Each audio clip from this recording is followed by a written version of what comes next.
അസ്സലാമു അലൈക്കും വറഹ്മത്തുള്ളാഹി. തിബ്ബിൽ ഖുലൂബ് സഹായ സംഘം നിലമേൽ യൂട്യൂബ് ചാനലിലേക്ക് എല്ലാവർക്കും മർഹബ മർഹബ മർഹബ. ഇന്നലെ നമ്മൾ പറഞ്ഞു നോമ്പിൻ്റെ കുറച്ച് കാര്യങ്ങൾ പറയാമെന്ന്. ഇൻഷാ അല്ലാഹ് ഇന്ന് നോമ്പിനെ കുറിച്ചാണ് കുറച്ച് കാര്യങ്ങൾ. അഷ്ഹദു അല്ലാ ഇലാഹ ഇല്ലല്ലാഹ് അസ്തഗ്ഫിറുല്ലാഹ് അസ്അലുക്കൽ ജന്ന വനഊദു ബിക മിനന്നാർ അല്ലാഹുമ്മ അർഹംനി യാ അർഹമർ റഹീമീൻ.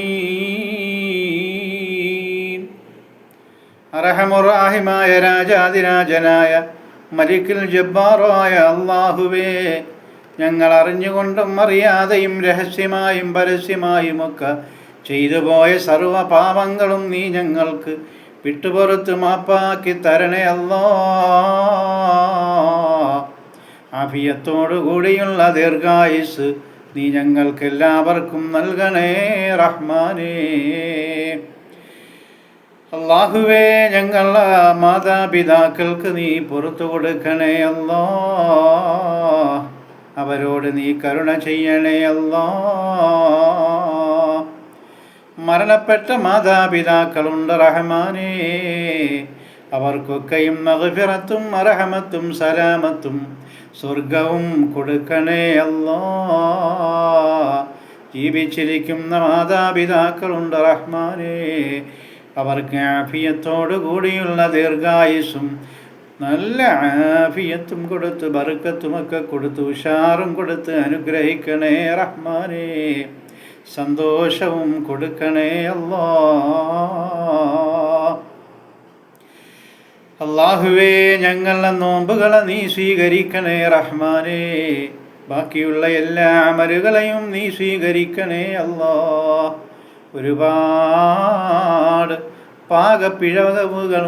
പാകപ്പിഴവുകളുണ്ട് റഹ്മാനേ, നീ മാപ്പാക്കണം അല്ലാഹ്. നീ മാപ്പ് ചെയ്യുന്നവനിൽ മാപ്പ് ചെയ്യുന്നവനാണല്ലോ റബ്ബേ, നീ മാപ്പ് ചെയ്യണേ അല്ലാഹ്. ഞങ്ങളുടെ അമലുകളിലുള്ള പിഴവുകൾക്ക് നീ ഞങ്ങൾക്ക് മാപ്പ് നൽകണേ അല്ലാഹ്. ഞങ്ങളുടെ എല്ലാ അമലുകളെയും നീ സ്വീകരിക്കണേ റഹ്മാനേ. അല്ലാഹുവേ, ഉപജീവനം വിശാലമാക്കി നൽകണേ അല്ലാഹ്. ഒരിക്കലും ദാരിദ്ര്യത്തെ തരല്ലേ റഹ്മാനേ. അല്ലാഹുവേ, ഒരുപാട് പേര് ഉപജീവനത്തിനായി കഷ്ടപ്പെടുന്നുണ്ട് അല്ലാഹ്. ഒരു നേരത്തെ വയറ് നിറയ്ക്കാൻ വേണ്ടി ഓടി നടക്കുന്നവരുണ്ട് റഹ്മാനേ. അവരെ എല്ലാം നീ അനുഗ്രഹിക്കണേ അല്ലാഹ്. എല്ലാവർക്കും റിസ്ഖ് വിശാലമാക്കി കൊടുക്കണേ റഹ്മാനേ. അല്ലാഹുവേ, ഉപജീവനത്തിന് വേണ്ടി വിദേശത്ത് കഴിയുന്ന സഹോദരങ്ങളുണ്ട് അല്ലാഹ്. അവരെയെല്ലാം നീ പൊന്നുപോലെ കാക്കണേ റഹ്മാനേ. അവർക്കെല്ലാം നല്ല സമ്പാദ്യവും സന്തോഷവുമായി തിരിച്ചു മടങ്ങി വരാൻ, ഒരു പോറല് പോലും ഏൽക്കാതെ തിരിച്ചു മടങ്ങി വരാൻ നീ അവർക്ക് തൗഫീഖ് ചെയ്യണേ അല്ലാഹ്. എല്ലാ മുഅ്മിനീങ്ങൾക്കും നീ സ്വർഗം കൊടുക്കണേ റഹ്മാനേ. ആ കൂട്ടത്തിൽ നീ ഞങ്ങൾക്കും നൽകണേ അല്ലാഹ്. ഞങ്ങൾക്കെല്ലാവർക്കും നരകം ഹറാമാക്കണേ അല്ലാഹ്. വൽഹംദുലില്ലാഹി റബ്ബിൽ ആലമീൻ. പ്രിയമുള്ളവരെ, പരിശുദ്ധമായ റമളാൻ ഇന്ന് ഒന്നാണ്. ഗൾഫിലൊക്കെ ഇന്നലെ ആയിരുന്നു ഒന്ന്, ഇന്ന് രണ്ടാമത്തത്. നമുക്ക് നമ്മളെ അനുസരിച്ച് കാണുന്നതാണ്. നമുക്ക് നോമ്പ് വന്നു, ഇന്നാണ് നോമ്പ് വന്നു. അപ്പോൾ ഈ പരിശുദ്ധമായ റമളാൻ നമ്മളിലേക്ക് വന്നു. ഇനി ഒരു 10 ദിവസം, ഇന്ന് മുതൽ 10 നോമ്പ് പൂർത്തിയാകുന്നത് വരെ നമുക്ക് ചെല്ലാനൊരു ദിക്റുണ്ട്. اللهم ارحمني യാ അർഹമർ റഹീമീൻ. അല്ലാഹുവേ, നീ കാരുണ്യവാനാണല്ലോ റബ്ബേ, എനിക്ക് നീ കരുണ ചെയ്യണേ അല്ലാ. ഇനി അറബിൽ അറിയാത്തവർ ഇങ്ങനെ പറഞ്ഞാൽ മതി, അല്ലാഹുവേ കാരുണ്യവാനായ റബ്ബേ, നീ എനിക്ക് കനിവേകണേ അല്ലാ, നീ എന്നോട് കരുണ കാട്ടണേ അല്ലാ, നീ എന്നോട് കാരുണ്യം കാട്ടണേ അല്ലാ എന്നെപ്പോഴും എപ്പോഴൊക്കെ ചൊല്ലാൻ പറ്റും. നമസ്കാരത്തിന് ശേഷം മാത്രമല്ല, എപ്പോഴൊക്കെ ഈ 10 ദിവസം ഏത് സമയത്തൊക്കെ നമുക്ക് ഈ അല്ലാഹുമ്മ റഹംനി യാ അർഹമർ റഹീമീൻ, അല്ലെങ്കിൽ മലയാളത്തിൽ അല്ലാഹുവേ കാരുണ്യവാനായ റബ്ബേ, നീ എനിക്ക് കരുണ ചെയ്യണേ അല്ലാ. ഞങ്ങൾക്കെന്ന് പറയരുത്, നീ എനിക്ക് കരുണ ചെയ്യണേ അല്ലാ. നീ ഉമ്മയും വാപ്പയും എല്ലാവരും കൂടെ ഒരുമിച്ചിരുന്നാണ് ചെയ്യുന്നത്, ദുആ ചെയ്യുന്നതെങ്കിൽ അല്ലാഹുവേ നീ ഞങ്ങൾക്ക് കരുണ ചെയ്യണേ എന്ന് പറയണം. ഒന്നീ അല്ലാഹുമ്മ റഹംനി, എനിക്ക് നീ കരുണ ചെയ്യണേ അല്ലാഹ് എന്ന് ഒറ്റയ്ക്കാണെങ്കിൽ പറയും. ഉമ്മ ബാപ്പ സഹോദരങ്ങൾ നമ്മളെ രക്തബന്ധങ്ങളാണെങ്കിൽ അല്ലാഹുമ്മ റഹംനാ, ഞങ്ങൾക്ക് നീ കരുണ ചെയ്യണേ അല്ലാഹ്. അപ്പോൾ എന്തായാലും അല്ലാഹുമ്മ റഹംനി യാ അർഹമർ റഹീമീൻ. ഇനി വരുന്ന 10 ദിവസവും മഗ്രിബിൻ്റെ ബാങ്ക് കേൾക്കുന്നത് വരെ നമ്മൾ ചൊല്ലണം. 10 ദിവസത്തെ മഗ്രിബിൻ്റെ ബാങ്കാണ് ഞാൻ പറഞ്ഞത്. ഇന്നത്തെ മഗ്രിബ് കഴിഞ്ഞാൽ നമ്മൾ അല്ലാഹുമ്മ റഹംനി യാ അർഹമർ റഹീമീൻ 10 ദിവസവും ചൊല്ലിയിരിക്കണം. കാരണം അനുഗ്രഹത്തിൻ്റെ ഒരു 10 നോമ്പുകളാണ് നമ്മളിലേക്ക് വന്നിരിക്കുന്നത്. അപ്പോൾ അള്ളാഹു അനുഗ്രഹങ്ങൾ ചൊരിയണ്ടേ. ഈ ദുനിയാവിലെ അനുഗ്രഹം മാത്രമല്ല, നമ്മൾ വിചാരിക്കും ഈ അല്ലാഹുമ്മ റഹംനി എന്ന് പറയുമ്പോൾ, നമുക്ക് അല്ലാഹുവേ നീ കരുണ ചെയ്യണേ എന്ന് പറയുമ്പോൾ, അല്ലെങ്കിൽ ഗുണം ചെയ്യണേ എന്ന് പറയുമ്പോൾ നമ്മൾ വിചാരിക്കും ദുനിയാവിലെ കുറച്ച് പൈസ നാളെ കിട്ടണേ, അല്ലെങ്കിൽ നമ്മളെ കച്ചവടം നടക്കണേ. അതല്ല, അതും ഇതിൽ ഉൾപ്പെടും. നമ്മളെ ഏറ്റവും മർമ്മപ്രധാനം ദുനിയാവും ആഖിറവുമാണ്. സ്വർഗത്തിൽ കയറിയാലും നിൻ്റെ ഗുണം, നിൻ്റെ ആ കരുണ ഞങ്ങൾക്കുണ്ടാകണേ റബ്ബേ എന്നാണ് നമ്മൾ മനസ്സിൽ കരുതേണ്ടത്. അതുപോലെ നോമ്പ് 30 ഇത് പറയുന്നതിന് മുമ്പൊരു ചൊല്ലലുണ്ട്. അഷ്ഹദു അല്ലാ ഇലാഹ ഇല്ലല്ലാഹ് അസ്തഗ്ഫിറുല്ലാഹ് അസ്അലുകൽ ജന്ന വഅഊദു ബിക മിനന്നാർ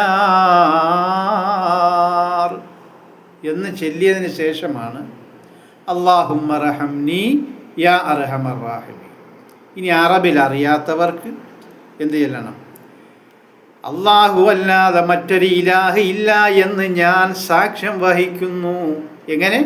അല്ലാഹു അല്ലാതെ മറ്റൊരു ഇലാഹ് ഇല്ല എന്ന് ഞാൻ സാക്ഷ്യം വഹിക്കുന്നു. എടുത്തെടുത്ത് നമ്മളിത് പഠിക്കണം.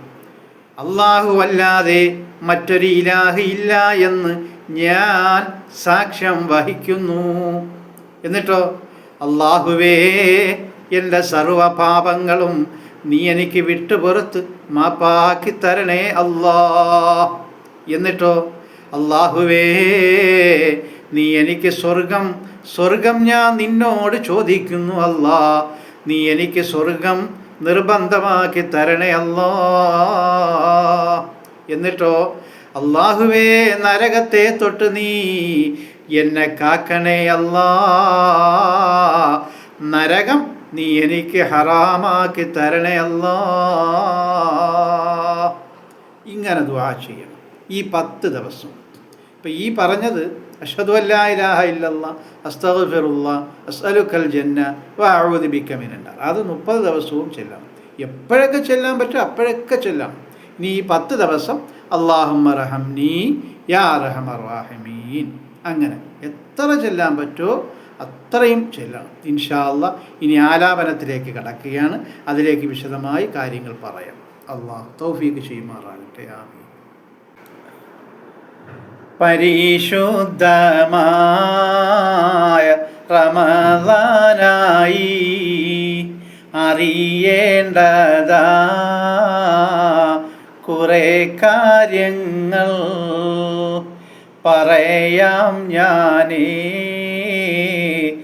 അറിവുള്ളത് വിമർശിക്കാമേ തെറ്റുള്ളത്. പരിശുദ്ധമായ റമളാൻ നമ്മളിലേക്ക് ആഗതമായിരിക്കുകയാണ്. വന്നു കഴിഞ്ഞു. ഇന്ന് ഒന്നാമത്തെ നോമ്പാണ്. പക്ഷേ നമ്മൾ കുറച്ച് കാര്യങ്ങൾ ഈ റമളാനെ പറ്റി പഠിക്കേണ്ടതുണ്ട് കേട്ടോ. എനിക്ക് അറിവുള്ളതായ കാര്യങ്ങൾ ഞാൻ നിങ്ങളുടെ മുന്നിൽ ഇതാ അവതരിപ്പിക്കുകയാണ്. ചിലപ്പോൾ തെറ്റുകൾ വന്നേക്കാം, കുറവുകൾ വന്നേക്കാം. അങ്ങനെയായാൽ നിങ്ങൾക്കത് ചൂണ്ടിക്കാണിക്കാം.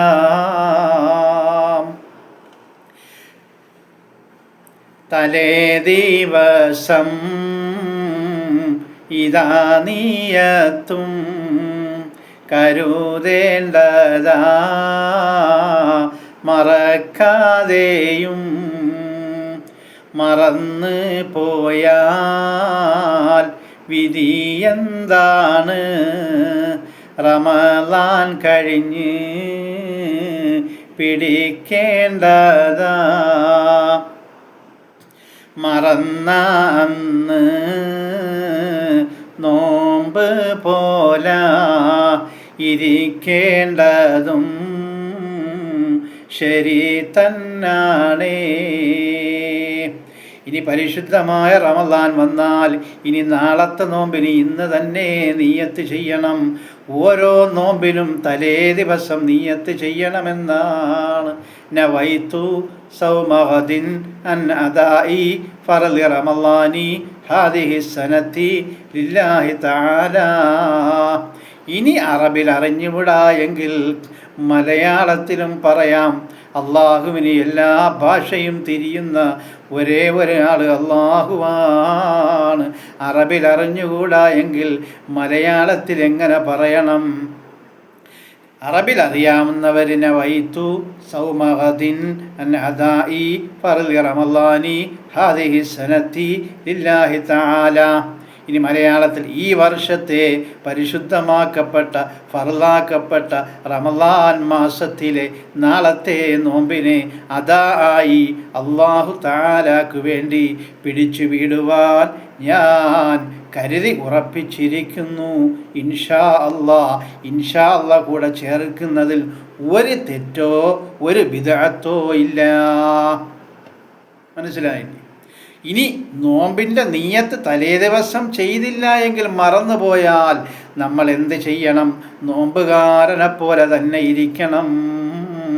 എന്നിട്ടോ പരിശുദ്ധമായ റമളാൻ മാസം കഴിഞ്ഞതിന് ശേഷം നമുക്ക് എത്രയും പെട്ടെന്ന് തന്നെ ആ നോമ്പിനെ ഖളാ വീട്ടേണ്ടതാണ്. നിയ്യത്ത് ഇല്ലാത്ത ഒരൊറ്റ അമലുകളും അല്ലാഹു സ്വീകരിക്കുകയില്ല. നോമ്പിൻ്റെ നിയ്യത്ത് അത് തലേ ദിവസം ചെയ്യണം. അത് മറന്നു പോകരുത്. മറന്നു പോയാൽ നോമ്പുകാരനെ പോലെ തന്നെ അന്ന് ഇരിക്കുകയും അതുപോലെ ആ നോമ്പ് ഖളാ വീട്ടേണ്ടതുമാണ് എന്നാണ് നമ്മൾ മനസ്സിലാക്കേണ്ടത്. അതുകൊണ്ട് നിയ്യത്ത് ആരും മറന്നു പോകരുത്. തലേ ദിവസം തന്നെ ചെയ്യണം. കഴിക്കേണ്ടതാ ഇടയത്താഴം കഴിക്കാതിരുന്നാൽ ശരിയല്ല. തനിമ പച്ച ഇതാ വെള്ളവും മതിയെന്നാണേ ഇടയത്താഴം. ചിലർ ഇടയത്താഴം കുടിക്കാതെ കിടന്നുറങ്ങാറുണ്ട്. 2-3 മണി വരെയും സ്വറ പറഞ്ഞിരുന്നിട്ട് വേറെ എവിടെയെങ്കിലുമൊക്കെ തെണ്ടി നടന്നിട്ട് ഇതാ കിടന്നുറങ്ങിയിട്ട് നോമ്പിൻ്റെ നിയ്യത്തും വെച്ച് കിടന്നുറങ്ങിയിട്ട് നോമ്പാണെന്ന് പറഞ്ഞിട്ട് കാര്യമില്ല. ഉറങ്ങിയിട്ടോ അല്ലെങ്കിൽ ഉറങ്ങാതെയോ ഇടയ്ക്കൊരു അത്താഴം കുടിക്കൽ ഹൈറാണ്, അത് സുന്നത്താണ്. ഇനി അതൊരു ഗ്ലാസ് പച്ചവെള്ളമായിരുന്നാലും ആ ഇടയത്താഴത്തിൻ്റെ കർമ്മം നിർവഹിക്കണമത്രേ. അങ്ങനെ ഇടയത്താഴത്തിൻ്റെ കർമ്മം നിർവഹിക്കാതെ ആരെങ്കിലും നോമ്പ് പിടിച്ചാൽ അത് പൂർണ്ണതയിൽ എത്തുകയില്ല. ഇനി മറന്നുകൊണ്ടോ അതല്ലെങ്കിൽ എന്തെങ്കിലും അബദ്ധവശാലോ ആയാൽ അതിൽ യാതൊരുവിധ കുഴപ്പവുമില്ല. നല്ലതുപോലെ കാര്യങ്ങൾ മനസ്സിലാക്കണം കേട്ടോ. എന്തായാലും ഒരു ഗ്ലാസ് പച്ചവെള്ളമെങ്കിലും ഇടയത്താഴം നമ്മൾ കുടിച്ചിരിക്കണം കേട്ടോ. നമസ്കാരവും ഫർളായതും സമയം ആദ്യം ഇതാ ചെയ്യണേ. ളുഹർ, അസർ, മഗ്‌രിബ്, ഇശാ എന്നിങ്ങനെ ഫർളാക്കപ്പെട്ട 5 നമസ്കാരങ്ങളുണ്ട്. അത് ആദ്യ വഖത്തിൽ തന്നെ നമസ്കരിക്കണം. ബാങ്ക് കേട്ടാൽ ഉടൻ വുളൂ ചെയ്തുകൊണ്ട് പെട്ടെന്ന് തന്നെ ഫർദ് നമസ്കരിക്കണം കേട്ടോ. അത് ജമാഅത്തായാലും അത് ഒറ്റയ്ക്കായാലും എത്രയും പെട്ടെന്ന് ഫർദങ്ങ് നമസ്കരിച്ചേക്കണം കേട്ടോ.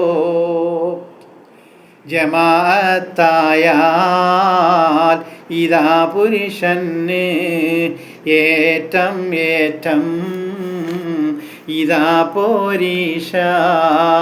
ഇനി ജമാഅത്തായാൽ അത് പുരുഷനാണ് ജമാഅത്ത് നമസ്കരിക്കേണ്ടത്. അത് ഏറ്റവും വലിയ പോരിശയുള്ള കാര്യമാണ്. ഇനി ഒറ്റയ്ക്ക് നിസ്കരിച്ചു എന്ന് പറഞ്ഞുകൊണ്ട് ഒരു കുഴപ്പവുമില്ല. ഇസ്ലാം ദീനാരെയും പേടിപ്പെടുത്തുന്നില്ല, എല്ലാവരെയും നന്നാക്കുകയാണ് ചെയ്യുന്നത് കേട്ടോ. ജമാഅത്തില്ലേ ഇതാ സ്ത്രീകൾക്ക് വീട്ടിലായാൽ കുഴപ്പമില്ലേ. ഫർളാക്കപ്പെട്ട നമസ്കാരം അതുപോലെ സുന്നത്താക്കപ്പെട്ട നമസ്കാരം ഏത് നമസ്കാരമായാലും സ്ത്രീകൾക്ക് സഹോദരിമാർക്ക് ജമാഅത്തില്ല.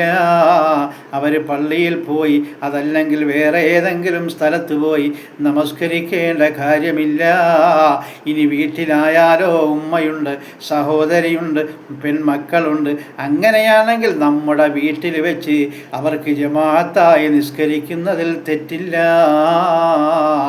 ഒരു പെണ്ണിന് ജമാഅത്തിൻ്റെ കൂലിയല്ല കിട്ടുന്നത്.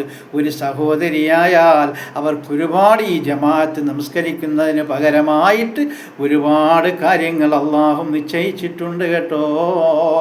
ഭർത്താവിനെ ശുശ്രൂഷിക്കുക, മക്കളെ ശുശ്രൂഷിക്കുക, മക്കൾക്ക് പാല് കൊടുക്കുക, മക്കളെ പ്രസവിക്കുക, അങ്ങനെ ഒരുപാട് കാര്യങ്ങൾ ഈ ജമാഅത്ത് നമസ്കാരത്തിന് കിട്ടുന്നതിനേക്കാൾ പ്രതിഫലങ്ങൾ സ്ത്രീകൾക്ക് സഹോദരിമാർക്ക് അള്ളാഹു നിശ്ചയിച്ച് വെച്ചത് കൊണ്ടാണ് ജമാഅത്തായി സ്ത്രീകൾ നമസ്കരിക്കണ്ട എന്ന് പറഞ്ഞത് കേട്ടോ.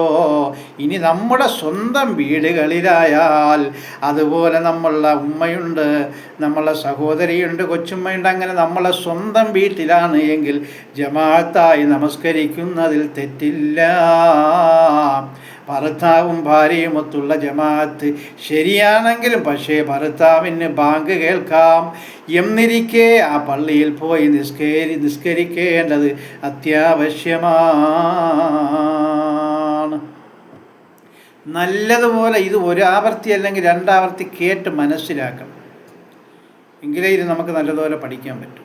തറാവീഹതും നമസ്കരിക്കൽ ജമാഅത്തായി ഇതാ സ്ത്രീകളും പാടില്ലെന്ന അന്യസ്ഥലമിൽ ഭവനം സ്വന്തം അതിൽ തെറ്റില്ലേ. തറാവീഹ് നമസ്കരിക്കാൻ ഇന്ന് കുറേ സഹോദരിമാർ പള്ളികളിലേക്ക് പോകുന്നുണ്ട്, അതല്ലെങ്കിൽ അന്യ വീട്ടുകളിലേക്ക് പോകുന്നുണ്ട്. പക്ഷേ ഇതൊന്നും ഇസ്ലാം ശരിക്ക് പഠിച്ചവന് അനുവാദം കൊടുക്കാൻ നിയമമില്ല. സ്ത്രീകൾ അന്യ വീട്ടിൽ പോയി ജമാഅത്തായി തറാവീഹ് നിസ്കരിക്കുന്ന ഒരു സമ്പ്രദായമുണ്ട്. അതുപോലെ പള്ളിയുടെ ഏതെങ്കിലും മദ്രസയിലോ അവിടെയൊക്കെ പോയി തറാവീഹ് നിസ്കരിക്കുന്ന പതിവുണ്ട്. പക്ഷേ എൻ്റെ സഹോദരിമാരെ, നിങ്ങൾ എന്നെ വിമർശിച്ചാലും ഇല്ലെങ്കിലും അങ്ങനെയുള്ള നമസ്കാരമൊന്നും ശരിയല്ല. ഇനി നമ്മളുടെ വീട്ടിലാണെങ്കിൽ മാത്രമേ ജമാഅത്ത് പാടുള്ളൂ. അത് ഫർദിന് പോലും നമ്മളുടെ വീടാണെങ്കിലേ നിർബന്ധമല്ല, സുന്നത്തുള്ളൂ, ആ നിർവഹിക്കാൻ കഴിയുകയുള്ളൂ. പിന്നെയാണോ ഈ സുന്നത്താക്കപ്പെട്ട തറാവീഹ് നമസ്കാരം? തറാവീഹ് നമസ്കാരത്തിന് വല്ല പ്രത്യേകതയുമുണ്ടോ? ഞാൻ ചോദിക്കുകയല്ല, ഞാൻ പറഞ്ഞ് മനസ്സിലാക്കി തരികയാണ്. പരിശുദ്ധമായ റമദാൻ വന്നാൽ സഹോദരിമാരെ എല്ലാ സഹോദരിമാരുമില്ല, ചില സഹോദരിമാർ അന്യ വീട്ടിലേക്ക് പോയി ജമാഅത്തായി നിസ്കരിക്കുന്ന പല പ്രവണതകളും തെറ്റാണ്. ഏതെങ്കിലും ഒരു ഹാഫിളായ ഒരു പയ്യനെയും വിളിച്ച് നിർത്തി, 10-15 വയസ്സ് കാണും, കൗമാരപ്രായക്കാർ, അവൻ്റെ ഖുർആൻ അങ്ങോട്ട് പോയി അവന് മസ്അല പോലും അറിയാത്ത പയ്യന്മാരെ വിളിച്ച് നമ്മൾ സ്ത്രീകൾ തറാവീഹ് നമസ്കരിക്കും. വേറെ ഒരു നമസ്കാരവും ഇല്ല. തറാവീഹ് അത്ര പ്രത്യേകത എന്തുവാ? അത് റമദാനിൽ തറാവീഹ് നമസ്കാരം സുന്നത്താക്കപ്പെട്ട ഒരു കർമ്മമാക്കി അള്ളാഹു നിശ്ചയിച്ചതാണ്. മനസ്സിലായില്ലേ? അത് അള്ളാഹിൻ്റെ റസൂൽ പിൻപറ്റി. ഇപ്പോൾ തറാവീഹ് നമസ്കരിച്ചില്ല എന്നും പറഞ്ഞുകൊണ്ട് ഒരാൾക്ക് നോമ്പ് പിടിച്ചുകൂടാ എന്നുണ്ട്. ഒരാൾ തറാവീഹ് നമസ്കരിച്ചില്ല, നോമ്പ് മാത്രമേ പിടിച്ചോളൂ. അദ്ദേഹത്തിൻ്റെ നോമ്പ് സ്വീകാര്യമാണെങ്കിൽ അള്ളാഹു സ്വീകരിക്കും. ഇനി തറാവീഹ് നിസ്കരിച്ച് നോമ്പും പിടിച്ചു, പക്ഷേ ഇത് അള്ളാഹുവിന് ഇഷ്ടപ്പെട്ടില്ല, എല്ലാം പോയി. അപ്പോൾ അതുകൊണ്ട് എൻ്റെ സഹോദരിമാർ മനസ്സിലാക്കേണ്ടത്, അന്യ വീട്ടിൽ പോകരുത്. തറാവീഹിന് നമ്മളെ ആവശ്യങ്ങൾക്ക് പോകാം, അല്ലാതെ ഈ തറാവീഹ് നമസ്കാരം ജമാഅത്തായിട്ട് നിസ്കരിക്കാൻ വേണ്ടി അങ്ങോട്ട് പോകേണ്ട കാര്യമില്ല, പള്ളിയിലേക്കും പോകേണ്ട കാര്യമില്ല. ഇപ്പം ചില മുസ്ലിയാക്കന്മാരൊക്കെ പറയുന്നുണ്ട് പള്ളിയിൽ സൗകര്യമുണ്ട്, മദ്രസയിൽ സൗകര്യമുണ്ട്. അതൊക്കെ നിഷിദ്ധമാണ്. നിഷിദ്ധം തന്നെയാണെന്ന് നമ്മൾ ഉറക്കെ വിളിച്ചു പറഞ്ഞില്ല എങ്കിൽ നാളെ ആഖിറത്തിൽ ഞാനും നിങ്ങളുമൊക്കെ കൈകെട്ടി നിന്നുകൊണ്ട് പറയേണ്ടി വരും. അള്ളാഹുവിൻ്റെ ചോദ്യത്തിന് മുന്നിൽ നമ്മളെല്ലാവരും പതറിപ്പോവും. അള്ളാഹു കാത്തുരക്ഷിക്കുമാറാകട്ടെ. അതുകൊണ്ട് എൻ്റെ സഹോദരിമാരെ, പോകുന്നവരാരെങ്കിലും ഉണ്ടെങ്കിൽ അത് നിർത്തുക. കാരണം നമുക്ക് ആ സമയം ഭർത്താവിൻ്റെ മുണ്ടുടുപ്പും കഴുകലോ, നമ്മളെ മക്കളെ നോക്കലോ, നമ്മളെ വീട് അടിച്ചു മാറലോ, ഭക്ഷണമുണ്ടാക്കലോ, ഭർത്താവിനും നമുക്കും വേണ്ടി ഒറ്റയ്ക്കിരുന്ന് ദുആ ചെയ്യൽ, ഇതൊക്കെയാണ് നമുക്ക് ഖൈർ. അതിനേക്കാൾ പ്രതിഫലം അതാണ്. അതുകൊണ്ട് അത് നമ്മൾ മനസ്സിലാക്കണം. വളരെ വ്യക്തമായിട്ട് ഞാൻ പറയുകയാണ്, അന്യ വീട്ടിലോ അന്യ പള്ളികളിലോ ഒന്നും പോയി തറാവീഹ് ജമാഅത്തായിട്ട് നിസ്കരിക്കേണ്ട കാര്യമേ ഇല്ല. ഇനി അടുത്ത്, കളാവുള്ളവർ കളാവീട്ടേണം, ഫറലിൻ മുൻപിൻ അതാ നല്ലത്. അതുപോലെ ഒരുപാട് നമസ്കാരങ്ങൾ കളാ ഉള്ളവരുണ്ട്. അതുകൊണ്ട് പരിശുദ്ധമായ റമദാൻ വന്നാൽ ബഹു എളുപ്പമാണ് ഖളാ വീട്ടാൻ. ലൊഹർ ഉദാഹരണത്തിന് ഞാൻ പറയാം. ലൊഹറിൻ്റെ ബാങ്ക് കേട്ടാൽ പണ്ട് ഖളായ ലൊഹർ നമസ്കാരം ഫർളായ നമസ്കാരത്തിന് മുമ്പ് നമസ്കരിക്കണം. അതുപോലെ ഫർള് നമസ്കരിച്ചതിന് ശേഷം പണ്ട് ഖളായ ലൊഹർ നമസ്കാരം ഫർള് നമസ്കാരത്തിന് ശേഷവും നിർവഹിക്കുന്നതാണ്. അങ്ങനെ ആയാൽ 2 ഖളാ വീടുന്നതാണ്. ഇനി മാത്രവുമല്ല, അത് റമദാനിലാണെങ്കിലോ അള്ളാഹു അങ്ങോട്ട് സ്വീകരിച്ചു പോയാൽ ചിലപ്പോൾ നമ്മളെ മൊത്ത ഖളാഉം ഇതിൽ നിന്ന് തന്നെ വീട്ടാവുന്നതാണ്. അതൊക്കെ അള്ളാഹുവിൻ്റെ കയ്യിലാണ്. അതുകൊണ്ട് നോമ്പ് ഫർളായ റമദാൻ മാസത്തിൽ നമ്മൾ സുന്നത്ത് അധികരിപ്പിക്കുന്നതിനേക്കാൾ നല്ലത് നമ്മളുടെ പഴയ ഖളായ നമസ്കാരങ്ങൾ അത് വീട്ടലാണ്. അത് വീട്ടിയതിന് ശേഷം നമ്മൾ തറാവീഹ് നമസ്കരിച്ചാൽ മതി. ഇനി തറാവീഹ് നമസ്കരിക്കണ്ട എന്നല്ല ഞാൻ പറയുന്നത്. ഖളാ ഉള്ള ഒരു മനുഷ്യൻ ഏറ്റവും മുൻപന്തി കൊടുക്കേണ്ടത് നമ്മളുടെ ഖളായ നമസ്കാരത്തിനാണ്.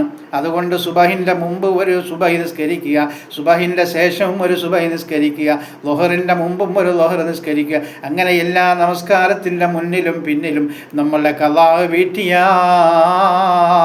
അതങ്ങ് തീർന്നു പോകുന്നതാണ്. ഖളാ ഖളായ നമസ്കാരങ്ങൾ വീടപ്പെടുന്നതാണ്. മാത്രവുമല്ല സുന്നത്തിൻ്റെ കൂലി കിട്ടുമെന്നും ഉറപ്പുള്ളതാണ്. ഇതൊക്കെ കഴിഞ്ഞിട്ട് നമ്മൾ തറാവീഹ് നമസ്കരിക്കണം. എങ്കിലേ അള്ളാഹുവിന് ആ തറാവീഹ് കൊണ്ട് തൃപ്തിയുള്ളൂ. ഇനി തറാവീഹോ ബിസ്മില്ലാഹിർ റഹ്മാനിർ റഹീം അൽഹംദുലില്ലാഹി റബ്ബിൽ ആലമീൻ റഹ്മാനിർ റഹീം മാലികി യൗമിദ്ദീൻ ഇയ്യാക നഅ്ബുദു അല്ലാഹ്, ഇതൊന്നും ശരിയാവില്ല. നമസ്കാരം അത് അള്ളാഹുവിന് ഇഷ്ടപ്പെടണം. അത് തറാവീഹായാലും ജുമുഅ ആയാലും പെരുന്നാളായാലും ളുഹറായാലും അസ്റായാലും ഏതായാലും അള്ളാഹുവിന് ഇഷ്ടപ്പെടണം. ഫർളായ ഫാത്തിഹ ഓതിയിരിക്കണം നല്ലതുപോലെ. സുജൂദിൽ അനക്കമടങ്ങിയിരിക്കണം, റുക്കുവയിൽ അനക്കമടങ്ങിയിരിക്കണം, ഇഅ്തിദാലിൽ അനക്കമടങ്ങിയിരിക്കണം. ഇങ്ങനെയൊക്കെ ഒരുപാട് കാര്യങ്ങൾ മസ്അലകളുണ്ട്. വെറുതെ ഇതങ്ങോട്ട് അല്ലാഹു അക്ബർ ബിസ്മില്ലാഹിർ റഹ്മാനിർ റഹീം അൽഹംദുലില്ലാഹി റബ്ബിൽ ആലമീൻ അല്ലാഹു അക്ബർ മാലികി യൗമിദ്ദീൻ അല്ലാഹു അക്ബർ, റുക്കുവായി സുജൂദായി അല്ലാഹു സലാം വീട്ടി 20 കഴിഞ്ഞ് 25 കഴിഞ്ഞ് 30 കഴിഞ്ഞ്. ഇനിയൊന്ന് നമ്മൾ മനസ്സിലാക്കണം, തറാവീഹ് നമസ്കാരം 36 വരെ നമസ്കരിക്കാമെന്ന് ആ ഒരു മസല ഉണ്ടെങ്കിൽ അതാർക്കെങ്കിലും അറിയാം? എല്ലാവരും 8 ആണ് 10 ആണ് 16 ആണ് 32 ആണെന്നൊക്കെ പറഞ്ഞു. അങ്ങനെയുണ്ട്. തറാവീഹ് 36 റക്അത്തുണ്ട് എന്ന് തെളിയിക്കുന്ന ഹദീസുകൾ. 36 റക്അത്ത് വരെ നമസ്കരിക്കാമെന്ന്. അതുകൊണ്ട് 8 നിസ്കരിക്കുന്നവർക്ക് 8 ആവാം, ഇനി 2 നിസ്കരിക്കുന്നവർക്ക് 2 ആവാം, 12 ആണെങ്കിൽ 12, 20 ആണെങ്കിൽ 20, ഒരു കുഴപ്പമില്ല. നീ നിസ്കരിച്ചില്ല, അത് പ്രശ്നമൊന്നുമില്ല. അതൊന്നും അള്ളാഹ്ക്ക് പ്രശ്നമല്ല. അള്ളാഹു ഫർളാക്കപ്പെട്ട കാര്യമാണ് നോക്കുന്നത്, സുന്നത്തല്ലെന്നും അള്ളാഹു നോക്കൂല. സുന്നത്തൊക്കെ എന്ന് പറഞ്ഞാൽ അള്ളാഹു നമുക്ക് പിന്നെ ഒരു എക്സ്ട്രാ വരുമാനം, മനസ്സിലായില്ലേ? നമ്മളുടെ ഉദ്യോഗത്തിൻ്റെ പിന്നിലൊരു സൈഡ് ബിസിനസ് നമ്മൾ ചെയ്യില്ല, അതാണ്. അത് ചെയ്തില്ലെങ്കിൽ ഒരു കുഴപ്പമില്ല, മനസ്സിലായില്ലേ? അതൊന്നും നമ്മൾ പിടിച്ച് അടികൂടിയിട്ടൊന്നും ഒരു കാര്യമില്ല. ഫർളായ കാര്യങ്ങൾ നമ്മൾ മുടക്കരുത്. ഇനി നമുക്ക് അടുത്ത താഴേക്കുള്ള വരികളിലേക്ക് പോകും. അപ്പോൾ ഖളാ ഉള്ളവർ ഖളാ വീട്ടണം. തുറക്കാൻ നോമ്പ് ഇതാ വേഗത കാട്ടേണ്ടതാ പിന്തിക്കല്ലേ. ഇനി റമളാൻ മാസത്തിൽ നമ്മൾ നോമ്പ് പിടിച്ചു, അത് തുറക്കാൻ സമയം ധൃതി കാണിക്കണം കേട്ടോ. കാരണം എന്താണെന്നറിയുമോ? അള്ളാഹിൻ്റെ റസൂല് പറയുന്നു, ഞാനൊരു ചെറിയ ഒരു ചരിത്രവും ഒരു ചെറിയ ഒരു ഹദീസും കൂടി പറയുകയാണ്. ഈ നോമ്പിന് ധൃതി കാണിക്കണമെന്ന് അള്ളാഹിൻ്റെ റസൂല് പറഞ്ഞതിൻ്റെ സാരം എന്താണെന്നറിയുമോ? നാളെ സിറാത്തുൽ മുസ്തഖീം എന്ന പാലം നമ്മൾക്ക് മിന്നൽ വേഗത്തിൽ കടക്കാൻ, അതിൽ ചവിട്ടാതെ തന്നെ പറന്നു പോകാൻ ഈ നോമ്പിന് വേഗത കാണിക്കുന്നവന് മുറിക്കാൻ സമയമാകുമ്പോൾ അത് സുന്നത്താണല്ലോ, റസൂലിൻ്റെ ചര്യയാണല്ലോ എന്ന് മനസ്സിൽ കരുതിക്കൊണ്ട് ഏറ്റവും എത്രയും പെട്ടെന്ന് വിപ്രാളം കാണിക്കൽ അത് നല്ലതാണ്. സിറാത്തുൽ മുസ്തഖീം എന്ന പാലം കഴിച്ചിലാവാൻ അത് ഏറ്റവും വലിയ ഒരു ഔഷധമാണ്. അതാണ് അതിൻ്റെ കാര്യം. അതുകൊണ്ട് നോമ്പ് തുറക്കാൻ നേരത്ത് ധൃതി കാണിക്കണം. നോമ്പിൻ്റെ ബാങ്ക് അങ്ങോട്ട്, നോമ്പ് മുറിക്കേണ്ട ബാങ്ക്, മഗ്‌രിബിൻ്റെ ബാങ്ക് കേട്ടാൽ ചിലപ്പോൾ പല സഹോദരിമാരും വേറെ ഏതെങ്കിലുമൊക്കെ ജോലിയിലായിരിക്കും. മുറിക്കാം, അത് പാടില്ല. എൻ്റെ സഹോദരിമാർ പ്രത്യേകിച്ച് ശ്രദ്ധിക്കണം. ഈ സിറാത്തുൽ മുസ്തഖീം എന്ന പാലം മിന്നൽ വേഗത്തിൽ കടക്കാനുള്ള ഒരു കടമ്പ, ഒരു ഔഷധമാണ്. ഈ നോമ്പ് മുറിക്കാൻ നേരത്ത് ധൃതിയിൽ നോമ്പ് മുറിക്കണം, മനസ്സിലായി? ഉച്ചക്കേ ധൃതി വേണ്ട, നോമ്പ് മുറിക്കാറാകുന്ന ഒരു 15 മിനിറ്റ് സമയം ഉണ്ടാവുമല്ലോ, ആ സമയത്ത് നല്ല ധൃതി കാണിക്കണം. എന്ന് പറഞ്ഞാൽ അത് അള്ളാഹുവിൻ്റെ റസൂല് പറഞ്ഞ ഒരു ധൃതിയാണ്. സിറാത്തുൽ മുസ്തഖീം എന്ന പാലം എനിക്ക് കടക്കണം, ആ ഒരു നിയ്യത്ത് വേണം ധൃതി, അല്ല ഇറച്ചിനുള്ള ധൃതിയിലല്ല, മനസ്സിലായില്ലേ? അടുത്ത വരിയിലേക്ക് പോകാം.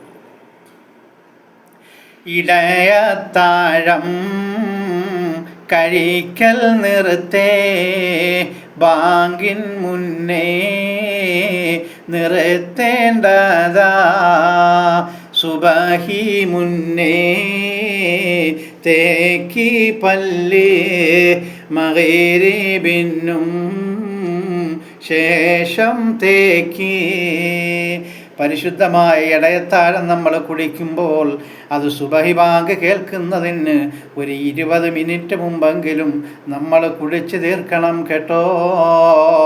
ഇനി ബാങ്ക് കേൾക്കുന്ന സമയത്ത് വരെ നമ്മൾ ചിലപ്പോൾ ഉറങ്ങി താമസിച്ചു എന്നിരിക്കാം.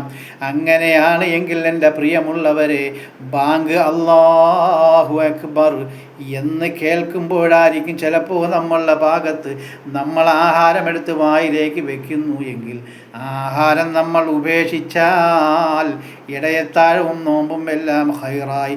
ബാങ്കിൻ്റെ ധ്വനി അങ്ങോട്ട് കേട്ടുപോയാൽ പിന്നെ ഇടയത്താഴം കുടിക്കരുത്.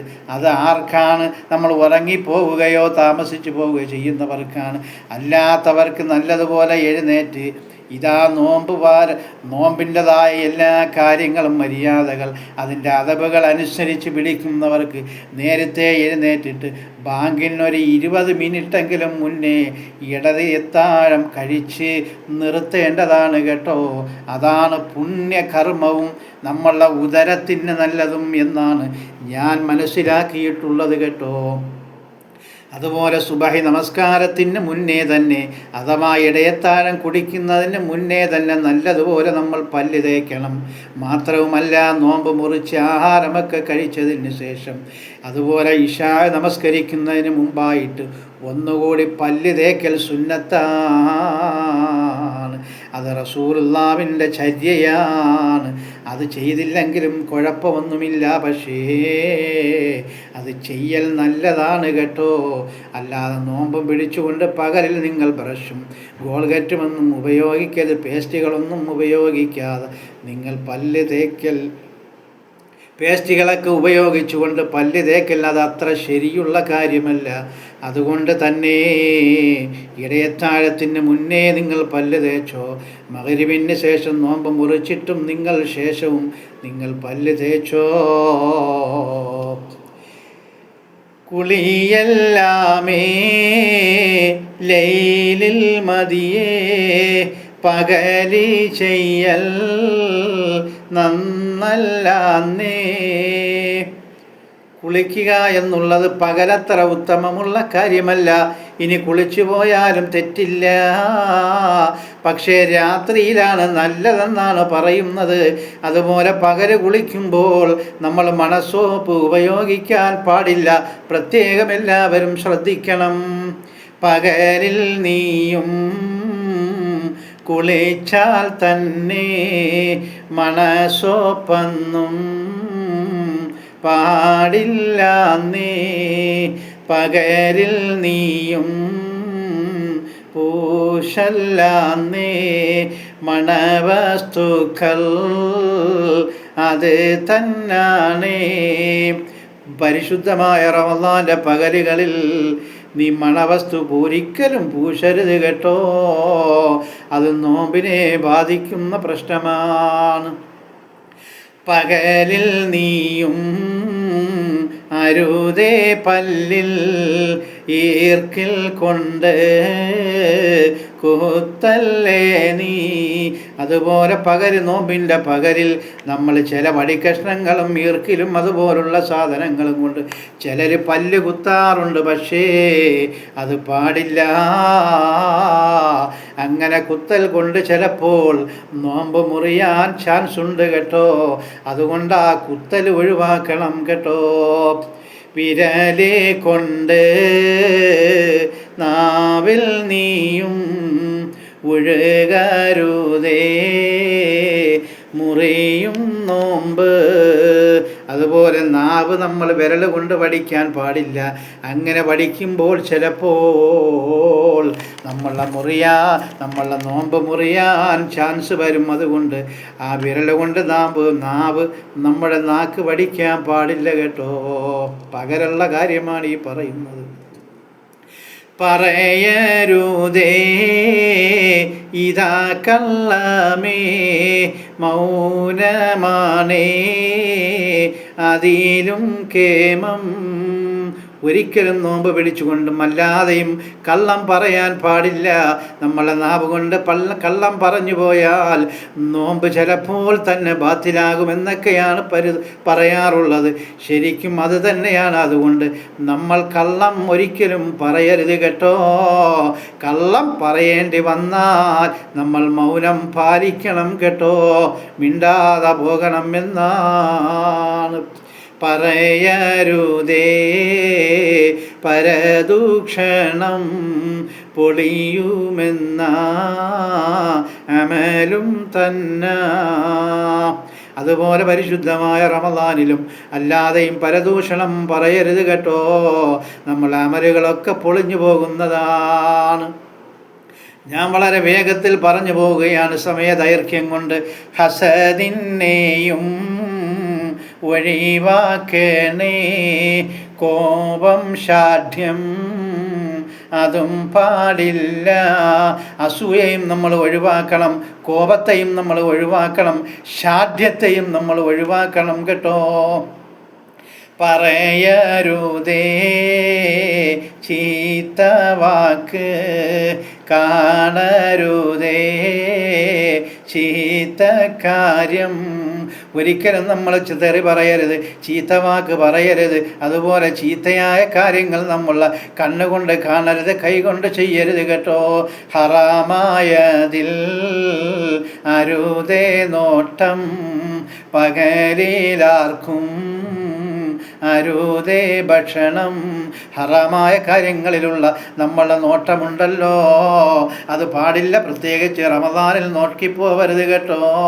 അതുപോലെ പകലിൽ ആർക്കും ഭക്ഷണം വെച്ച് നമ്മളെ വീട്ടുകളിലോ അല്ലാതെയോ ഒന്നും ആർക്കും നമ്മളെ കൈകൊണ്ട് ഭക്ഷണം വെച്ച് കൊടുക്കരുത് കേട്ടോ. ഇനി നമ്മളുടെ വീട്ടിലുള്ളതായ നോമ്പ് പിടിക്കാൻ കഴിവില്ലാത്ത രോഗികളാണെങ്കിലോ മസല പറയുകയാണ്. രോഗിക്കാണേൽ ഒളിച്ച് വേണം പ്രകാശം പോലും ഇതാ പാടില്ല. നമ്മളുടെ വീട്ടിലുള്ളതായ രോഗികളുണ്ടല്ലോ, അവർക്ക് നമ്മൾ ഭക്ഷണം കൊടുക്കുകയാണ് എങ്കിൽ സൂര്യൻ്റെ പ്രകാശം പോലും കാണാതെ, ആരും കാണാതെ വാതിലടച്ചിരുന്നു കൊണ്ട്, അള്ളാഹു അല്ലാതെ വേറെ ആരും കാണാതെ, സൂര്യൻ്റെ പ്രകാശം പോലും കാണാതെ നമ്മൾ കുളിച്ച് വളരെ ഗൗനിച്ച് തന്നെ കൊടുക്കണം കേട്ടോ. അത്ര പോരിശയേറിയതാണ് നോമ്പെന്ന് കാര്യം നമ്മൾ മനസ്സിലാക്കണം സഹോദരീ സഹോദരന്മാരേ. അതുപോലെ വീണ്ടും പറയുകയാണ്, മണം വരുന്ന ഭക്ഷണം നീയും പകലിൽ വേണ്ട വേണ്ട എന്ന. അതുപോലെ മണം വരുന്നതായ ഭക്ഷണം ഇറച്ചി ഉണ്ടാക്കുമ്പോൾ, അതുപോലെ ചില കഞ്ഞികൾ ഉണ്ടാക്കുമ്പോഴൊക്കെ നല്ല മണം വരാറുണ്ട്. അത് 10 മണി 11 മണി 12 മണി ലോഹർ അസർ ഇങ്ങനെയുള്ള സമയങ്ങളിലൊന്നും ആ മണം വരുന്ന ഭക്ഷണം നീ ഉണ്ടാക്കാതെ നോമ്പ് മുറിക്കാറാകുമ്പോൾ, അഥവാ ഒരു അസറിനോടൊക്കെ അനുബന്ധിച്ച് മാത്രമേ അങ്ങനെയുള്ള ഭക്ഷണങ്ങൾ ഉണ്ടാക്കാവൂ. അതല്ലാതെ നട്ടുച്ചയ്ക്കൊക്കെ നിന്റെ മണമുള്ള ഭക്ഷണം ഉണ്ടാക്കാൻ പാടില്ല. അത് തെറ്റാണ്. പലർക്കും അത് അറിയില്ല. അതുകൊണ്ട് ഞാൻ ഇവിടെ എടുത്തു പറഞ്ഞതാണ്. പലരും നോമ്പ് കഞ്ഞി വയ്ക്കാറുണ്ട് പള്ളിയിലൊക്കെ. സുബഹിൻ്റെ സമയത്ത് തന്നെ അവർ ജോലി തുടങ്ങുകയാണ്. എന്തോ ഒരു മണമാണ്. പള്ളിയിൽ ഇതാ നമസ്കരിക്കാൻ പോകാത്ത ഒരു അവസ്ഥയായി മാറിയിരിക്കുകയാണ്. പരിശുദ്ധമായ റമദാൻ വന്നാൽ ഒന്ന് ളുഹ നമ്മൾ യാത്രയെങ്ങാനും ചെയ്തുകൊണ്ടിരിക്കുമ്പോൾ ളുഹ നമസ്കാരം 11 മണിക്ക് നമസ്കരിക്കണമെന്ന് തോന്നിയെങ്ങാനും നമ്മൾ പള്ളിയിലേക്ക് കയറിയാൽ ളുഹർ പോലും ആയിട്ടില്ല. ആ സമയത്ത് തന്നെ ചിലപ്പോൾ നല്ല മണമുള്ളതായ ആഹാരങ്ങൾ ആ പള്ളിയിൽ വയ്ക്കുകയാണ്. ഈ നോമ്പുകാരൻ്റെ മൂക്കിലേക്ക് അതിൻ്റെ വാസന അടിച്ചു കയറുകയാണ്. എന്തോ ഒരു തെറ്റാണെന്നറിയാമോ പള്ളി കമ്മിറ്റിക്കാരെ? അവിടെ ഇരിക്കുന്ന ഉസ്താദേ എന്തുകൊണ്ട് പറഞ്ഞ് മനസ്സിലാക്കുന്നില്ല? ഈ പകലിൽ മണമുള്ള വസ്തുക്കൾ, മണമുള്ളതായ ആഹാരങ്ങൾ പാകം ചെയ്യുമ്പോൾ വളരെ ശ്രദ്ധിക്കേണ്ടേ ഉസ്താദേ, വളരെ ശ്രദ്ധിക്കേണ്ടേ പള്ളി കമ്മിറ്റിക്കാരെ. നോമ്പ് തുറക്കാൻ തന്നെയാണെന്ന് കാര്യമൊക്കെ എനിക്കും അറിയാം. പക്ഷേ അതിനൊക്കെ ഒരു അച്ചടക്കം വേണ്ടേ? അത് പാടില്ല എന്നാണ് ഇവിടെ പ്രതിപാദിക്കുന്നത്. വേണമെന്നുള്ളവർക്ക് ഇത് ഉൾക്കൊള്ളാം, അല്ലെങ്കിൽ സുബഹിക്ക് ഇറച്ചിക്കറി വെച്ച് മണം പിടിപ്പിക്കാം, പരിശുദ്ധമായ നോമ്പിനെ ബാത്തിലാക്കാം. കുഴപ്പം എനിക്കൊന്നുമില്ല കേട്ടോ, ഞാൻ എനിക്കറിവുള്ളത് പറഞ്ഞു എന്ന് മാത്രമേ ഉള്ളൂ. ഒരിക്കൽ ഞാൻ ബഗ്ദാദിൽ നിൽക്കുമ്പോൾ അവിടെ ഒരു ചെറിയ പള്ളി ഉണ്ടായിരുന്നു. ആ പള്ളിയിൽ ഇതുപോലെ ആഹാരം വയ്ക്കുമായിരുന്നു. അങ്ങനെ 2-3 അറബികൾ വന്നിട്ട് ആ ആഹാരം വയ്ക്കുന്നവരെ വഴക്ക് പറയുകയും അങ്ങനെ ആഹാരം അവിടെ നിന്നുകൊണ്ട് എടുത്തു പോവുകയും ചെയ്യുകയാണ് ചെയ്തത്. നമ്മൾ വിചാരിക്കും ഗൾഫ് രാജ്യങ്ങളിലൊന്നും ആഹാരം പാകം ചെയ്യുന്നില്ലല്ലോ എന്ന്. ഇഷ്ടം പോലെ ആഹാരങ്ങൾ നോമ്പിന് പാകം അറബികൾ ചെയ്യാറുണ്ട്. പക്ഷേ പള്ളികളിലല്ല, അവരുടേതായ അണ്ടർഗ്രൗണ്ടുകളിൽ, അവരുടേതായ ഫാമുകളിലോ അല്ലെങ്കിൽ വീടുകളിലോ ഇഷ്ടം പോലെ ആഹാരം പാകം ചെയ്ത് ഇഷ്ടം പോലെ പള്ളികളിൽ കൊണ്ടുവന്ന് കൊടുക്കാറുണ്ട്, നോമ്പ് തുറക്കി കൊടുക്കാറുണ്ട്. എൻ്റെ പ്രിയമുള്ളവരെ മനസ്സിലാക്കണം. അതുകൊണ്ട് ഈ പകലിലുള്ള മണമുള്ള ആഹാരം വളരെ സൂക്ഷിച്ച് വേണം നമ്മൾ വയ്ക്കാൻ. അതാരും മറന്നു പോകരുത് കേട്ടോ. തുറക്കാൻ നോമ്പ് അതിനായാലോ കുഴപ്പമില്ല, കുഴപ്പമില്ല. ഒരു 3 മണി കഴിഞ്ഞൊക്കെ കഞ്ഞി വെച്ചാലും കഞ്ഞി ശരിയാവും, 3 മണി കഴിഞ്ഞൊക്കെ ഇറച്ചി വെച്ചാലും ഇറച്ചി ശരിയാവും. അല്ലാതെ ഉച്ചയ്ക്ക് ഇറച്ചി വെക്കേണ്ട കാര്യമില്ല, ഉച്ചയ്ക്ക് കഞ്ഞി വെക്കേണ്ട കാര്യമില്ല. 3 മണി കഴിഞ്ഞ് വെച്ചാൽ മതി എൻ്റെ സഹോദരന്മാരെ. അങ്ങനെ വെച്ചാൽ അതെല്ലാം ശരിയാവും കേട്ടോ. അങ്ങനെ വെക്കുന്നവർക്ക് കുഴപ്പമില്ല. രുചി നോക്കാനും ഇതാ പാടില്ലേ, ചിലരൊക്കെയും ഇത് ചെയ്യുന്നേ. ഏറ്റി ഏറ്റി ഇതാ ചൊല്ലേണം റമദാനിലെ ദിക്റും തന്നെ. ചിലർ രുചി നോക്കാറുണ്ട്, ഉപ്പ് നോക്കാറുണ്ട്. അങ്ങനെ ഉപ്പ് നോക്കിയാൽ നോമ്പ് മുറിയില്ല എന്നാണ് പലരും പറഞ്ഞ് പഠിപ്പിക്കാറ്. പക്ഷേ നോമ്പ് മുറിഞ്ഞു പോയാലോ, അതുകൊണ്ട് സൂക്ഷ്മത വേണ്ടേ. അതുകൊണ്ട് ഉപ്പ് നോക്കണ്ട, ആഹാരത്തിൻ്റെ രുചി നോക്കണ്ട. എൻ്റെ സഹോദരിമാരെ മനസ്സിലാക്കണം, നോമ്പിൽ നമ്മൾ രുചി നോക്കണ്ട, ഉപ്പ് നോക്കണ്ട. നോമ്പ് മുറിച്ചതിന് ശേഷം ഉപ്പ് നോക്കിയാൽ മതി. ചിലപ്പോഴെങ്ങാനും നോമ്പ് മുറിഞ്ഞാലോ പിന്നെ നമ്മളെ നോമ്പ് വെറും പട്ടിണിയായി പോയില്ലേ. അതുപോലെ ദിക്റ് ഏറ്റി റമദാനിൽ ചെല്ലണം. ഏത് ദിക്റാണ്? ലാ ഇലാഹ ഇല്ലല്ലാഹ്, ലാ ഇലാഹ ഇല്ലല്ലാഹ്, ലാ ഇലാഹ ഇല്ലല്ലാഹ് എന്നുള്ള ദിക്റ് ഏറ്റി ചെല്ലണമെന്നാണ്. അതുപോലെ പരിശുദ്ധമായ റമദാൻ്റെ പ്രത്യേകമായ ദിക്റും ചെല്ലണം. പക്ഷേ ലാ ഇലാഹ ഇല്ലല്ലാഹ് എന്ന കലിമ ചെല്ലാൻ മറന്നു പോകരുത് കേട്ടോ. സലാത്തും ചെല്ലാൻ മറന്നു പോകരുത് കേട്ടോ. ഖുർആൻ ഓതാനും നീ മറന്നു പോകരുത് കേട്ടോ. കലിമ ചൊല്ലാൻ മറന്നേക്കല്ലേ, സലാത്തും ചൊല്ലാൻ മറന്നേക്കല്ലേ. ഖുർആനെന്നും നീ ഓതേണം, ദുആയും തന്നെ നീ ചെയ്യണം. എന്നും നമ്മൾ പരിശുദ്ധമായ ഖുർആൻ ഓതണം. അതുപോലെ നമ്മൾ ഒറ്റയ്ക്കിരുന്ന് ദുആ ചെയ്യണം. കാരണം എന്തെന്നല്ലേ, എൻ്റെ സഹോദരന്മാരോട് എനിക്ക് പറയാനുള്ളത്, നമ്മൾ പള്ളിയിൽ മാത്രം പോയിരുന്ന് ജമാഅത്തായി ദുആ ചെയ്താൽ പോരാ. എന്ത് വേണം? നമ്മൾ ഒറ്റയ്ക്കിരുന്ന് ദുആ ചെയ്യണം. ചിലപ്പോൾ നമ്മൾ ധരിച്ചു പോയേക്കാം, തറാവീഹിന് പോയപ്പോൾ ഉസ്താദ് ഒരുപാട് ദുആ ചെയ്തതല്ലേ, നമ്മൾ ഒരുപാട് ആമീൻ പറഞ്ഞതല്ലേ, ഇനി നമുക്ക് വേറെ പ്രത്യേകിച്ച് ദുആ വേണ്ട. ജുമഅയ്ക്ക് പോയപ്പോൾ ഉസ്താദ് ഒരുപാട് ദുആ ചെയ്തതല്ലേ, ഇനി നമുക്ക് ദുആ വേണ്ട എന്നാരും ധരിച്ചു പോകരുത് കേട്ടോ. കാരണം എന്താണെന്നറിയുമോ? ആ ദുആ സ്വീകരിക്കുമോ എന്ന് നമുക്ക് നിശ്ചയിക്കാൻ കഴിയില്ല. കാരണം എന്താണെന്നറിയുമോ? സമൂഹത്തിലിരുന്ന് ഒന്നിച്ചിരുന്ന് ദുആ ചെയ്യുമ്പോൾ മാതാപിതാക്കളുടെ ശാപം ഏറ്റവൻ ആ സദസ്സിലുണ്ട്, മാതാപിതാക്കളെ നോക്കാത്തവൻ ആ സദസ്സിലുണ്ട്, മാതാപിതാക്കൾക്ക് വേണ്ടി ദുആ ചെയ്യാത്തവൻ ആ സദസ്സിലുണ്ട്, കടം മേടിച്ചിട്ട് തിരിച്ച് കഴിവുണ്ടായിട്ടും കഴിവില്ലെങ്കിൽ പോട്ടെ എന്ന് വിചാരിക്കാൻ കഴിവുണ്ടായിട്ടും കടം മേടിച്ചിട്ട് തിരിച്ചു കൊടുക്കാത്തവൻ ആ സദസ്സിലുണ്ട്, പരദൂഷണം തൊഴിലാക്കിയവൻ ആ സദസ്സിലുണ്ട്, മോഷണം തൊഴിലാക്കിയവൻ ആ സദസ്സിലുണ്ട്, കുടുംബ ബന്ധങ്ങൾ മുറിച്ചവൻ ആ സദസ്സിലുണ്ട്, ബഹീലി, അതുപോലെ ബഹീലിത്തരം, ഒന്നും ആർക്കും ഒരു 5 പൈസ കൊടുക്കാത്ത ബഹീലിത്തരം കാണിക്കുന്ന വെറും നക്കികളും ആ സദസ്സിലുണ്ട്. അതുപോലെ തൂക്കത്തിൽ വെട്ടിക്കുന്നവനും ആ സദസ്സിലുണ്ട്, പറ്റിക്കുന്നവൻ ആ സദസ്സിലുണ്ട്, പലിശക്കാരൻ ആ സദസ്സിലുണ്ട്, മോഷണം മുതൽ തിന്നുന്നവൻ ആ സദസ്സിലുണ്ട്, തമ്മിലടിപ്പിക്കുന്നവൻ ആ സദസ്സിലുണ്ട്, നീതിയില്ലാത്ത നേതാവ് ആ സദസ്സിലുണ്ട്, ഒരു മെമ്പർ തൊട്ട് പ്രധാനമന്ത്രി വരെ ആ സദസ്സിലുണ്ട്, നീതിയില്ലാത്ത ഭരണം വയ്ക്കുന്ന നീതിയില്ലാത്ത നേതാക്കൾ ആ സദസ്സിലുണ്ട്, അതുപോലെ അനീതിയുള്ള കൈക്കൂലി മേടിക്കുന്ന ഉദ്യോഗസ്ഥർ ആ സദസ്സിലുണ്ട്. അങ്ങനെ ഒരുപാട് നാറികൾ ആ സദസ്സിലുള്ളത് കൊണ്ട് ചിലപ്പോൾ നമ്മളെ ദുആ, ഉസ്താദിൻ്റെ ദുആ, ആ സദസ്സിലുള്ള ദുആ അള്ളാഹു സ്വീകരിച്ചെന്ന് വരില്ല. കാരണം മൂസാ നബി അലൈഹിസ്സലാത്തു വസ്സലാം മഴയ്ക്ക് വേണ്ടി തൻ്റെ ജനതയ്ക്ക് വേണ്ടി ദുആ ചെയ്തപ്പോൾ മൂസാ നബി അലൈഹിസ്സലാം ദുആ ചെയ്തിട്ട് സ്വീകരിച്ചില്ല. അങ്ങനെ കാര്യം തിരപ്പിയപ്പോൾ അള്ളാഹു പറഞ്ഞു, മൂസാ, നിൻ്റെ ഇടയിലൊരു പരദൂഷണക്കാരനുണ്ട്, അതുകൊണ്ട് അവനെ മാറ്റിയിട്ട് നീ ദുആ ചെയ്താൽ നിനക്ക് ഞാൻ മഴ വർഷിപ്പിച്ച് തന്നേക്കാം. പക്ഷേ മൂസാ നബിയെ പോലെ അറിവ് നമുക്കുണ്ടോ? മൂസാ നബിക്ക് ഉള്ളതായ മുഅ്ജിസത്ത് നമുക്കുണ്ടോ? കറാമത്ത് നമുക്കുണ്ടോ?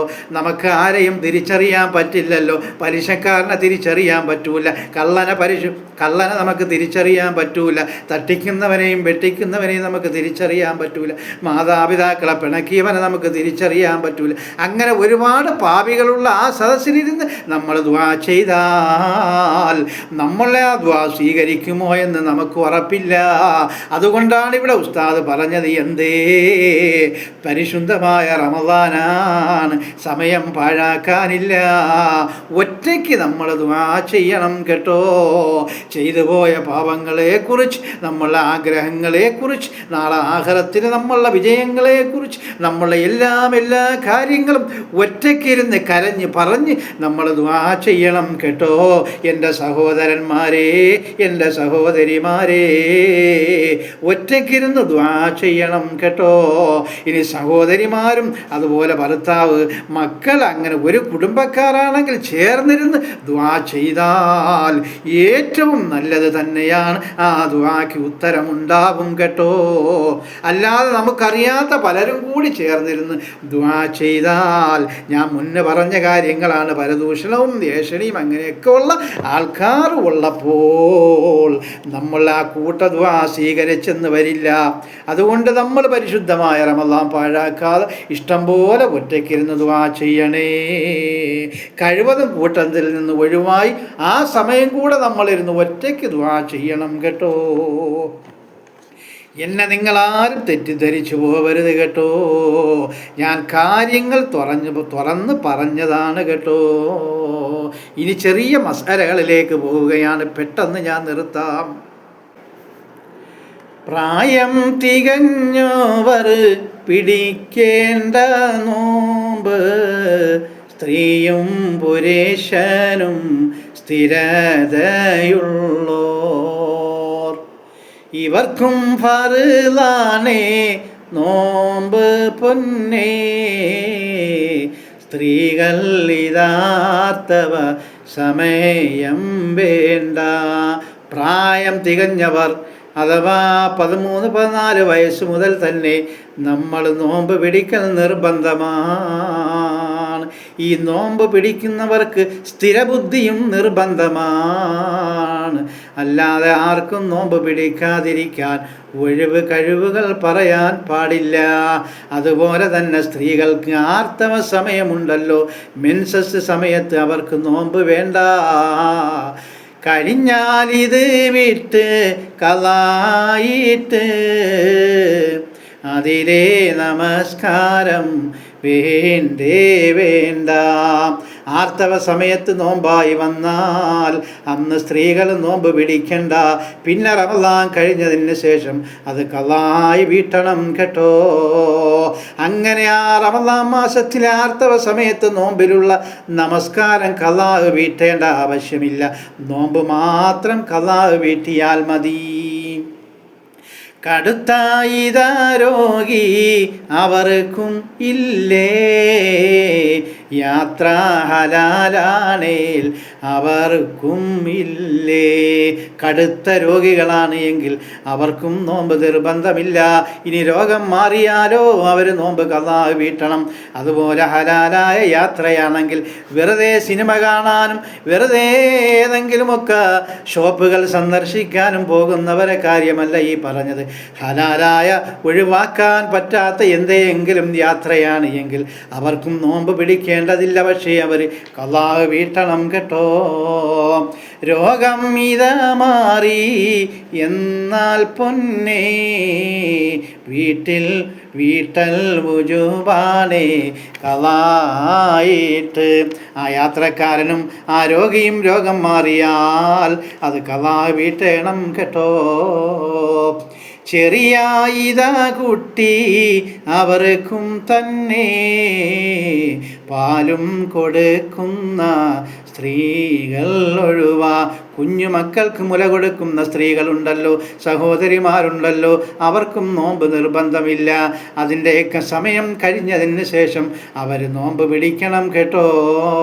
കുഞ്ഞിന് മുല കൊടുക്കുമ്പോൾ നോമ്പ് പോലെ തന്നെ ആ നമസ്കാരവും ഖളാ വീട്ടണം. ആർത്തവ സമയത്ത് ആ നമസ്കാരം മാത്രമേ ഒഴിവുള്ളൂ. ബാക്കി എല്ലാ സമയത്തെ നമസ്കാരവും നോമ്പും നമ്മൾ ഖളാ വീട്ടേണ്ടിയിരിക്കുന്നു. ശ്രദ്ധിച്ച് നല്ലതുപോലെ ഇത് പഠിക്കണം കേട്ടോ. അതുപോലിതാ ഗർഭിണി അവർക്കും ഇല്ലേ, കഴിവും ഇതാ ഉണ്ടേൽ ഏറ്റം ഹൈറാ. അതുപോലെ ഗർഭിണികൾക്ക് നോമ്പ് നിർബന്ധമില്ല എന്നാണ്. അവരെ അത് പ്രസവമൊക്കെ കഴിഞ്ഞിട്ട് വീട്ടേണ്ടതാണ്. പക്ഷേ ഇവിടെ ഒരു കാര്യം പ്രത്യേകം ശ്രദ്ധിക്കണം. ഗർഭിണി എന്നുള്ള ഒരു പരിഗണനയല്ല, അതൊരു ഡോക്ടർ പറയുകയാണ്. നിങ്ങളെ കുഞ്ഞിന് വല്ല കുഴപ്പവും ഉണ്ടാകും, അതുകൊണ്ട് നോമ്പ് പിടിക്കേണ്ട കാര്യമില്ല. നിങ്ങളുടെ ആരോഗ്യത്തിന് പ്രശ്നമുണ്ടാകും, അതുകൊണ്ട് നോമ്പ് പിടിക്കേണ്ട കാര്യമില്ല എന്ന് ഒരു വിദഗ്ധനായ ഡോക്ടർ പറയുകയാണ് എങ്കിൽ മാത്രമാണ് ഈ ഗർഭിണികൾക്ക് ഈ മസ്അല ശരിയാവുന്നത്. അതുകൊണ്ട് നോമ്പ് പിടിക്കാൻ കഴിവുള്ള ഗർഭിണികളെ നിങ്ങൾ നോമ്പ് പിടിച്ചേ മതിയാവൂ. ഒരു ഡോക്ടർ പറയുകയാണ് എങ്കിൽ അത് സത്യമാണെന്ന് നിങ്ങൾക്ക് കൂടി തോന്നുകയാണ് എങ്കിൽ നോമ്പ് ഒഴിവാക്കാം, പിന്നീട് ഖളാ വീട്ടാം. ഇവരും ഇതാവൊക്കെയും ഖളാ വീട്ടേണം. അവസ്ഥ ഇതാവരുടെ കഴിഞ്ഞാൽ തന്നെ. ഉറങ്ങാം കുളിക്കാമേ എണ്ണ തേക്കാം, അതുപോലിതാ സിറിഞ്ചും കുത്തിവയ്ക്കാം.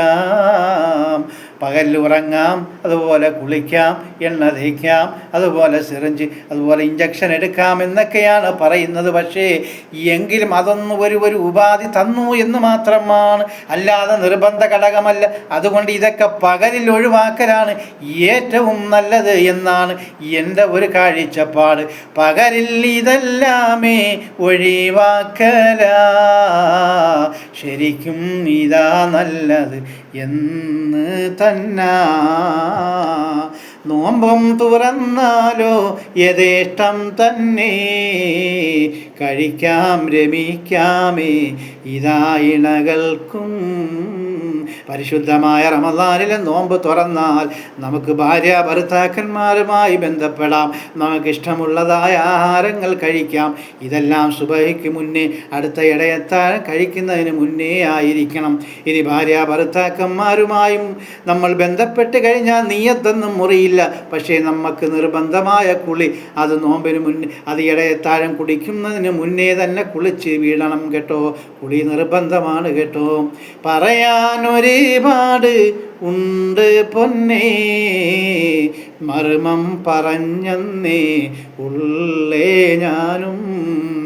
പാപം പൊറുക്കേണേ റഹീമായോനീ, നോമ്പും പിടിക്കുവാൻ തൗഫീഖേ. اللهم اغفر للمؤمنين والمؤمنات والمسلمين والمسلمات. ربنا رب ارحمهما كما ربياني صغيرا. ربنا آتنا في الدنيا حسنة وفي الآخرة حسنة وقنا عذاب النار.